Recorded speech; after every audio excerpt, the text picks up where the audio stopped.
নমস্কার বন্ধুরা, সবাই কেমন আছো? রাধে রাধে। আজ বিপত্তারিণী মায়ের পুজো।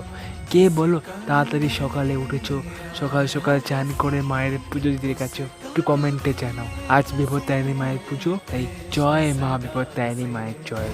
যে মা সারা বছর আমাদের বিপদ থেকে মুক্ত রাখে।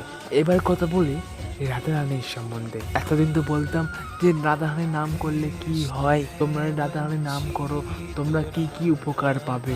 আজ বলবো আমার উপলব্ধির কথা।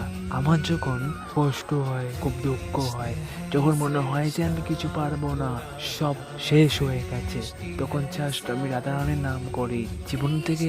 তখন জীবনে এমন একটা শক্তি আসে না, সেটা আমার কল্পনার বাইরে। সেটা আমি তোমাকে বোঝাতে পারবো না, এটা তোমাদের আমি বোঝাতে পারবো না। তেমন এক শক্তি তোমাকে পজিটিভ এনার্জি জগাবে। তোমার মনে হবে যে আমি আবার উঠে দাঁড়িয়েছি, আমি আবার পারবো, আমি আবার ঘুরে দাঁড়াবো, সবাইকে দেখিয়ে দেবো আমিও পারি, আমিও পারি, শূন্য থেকে হিরো হতে আমিও পারি। এটাই রাধারানীর কথা, এটাই রাধারানীর পাওয়ার, এটাই রাধারানীর নামের মহিমা। তোমরাও শুরু করে দাও।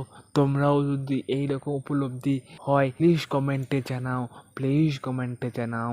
আজ এইটুকু। ভালো লাগলে অবশ্যই সাবস্ক্রাইব করো। বলো কেমন লাগছে। তোমরা যদি কিছু জানতে চাও নিশ্চয়ই আমি জানাবো এই ভিডিওর মাধ্যমে। তোমরা কমেন্ট করো, লাইক করো, শেয়ার করো, আর সাবস্ক্রাইব করতে ভুলো না বন্ধুরা। রাধে রাধে।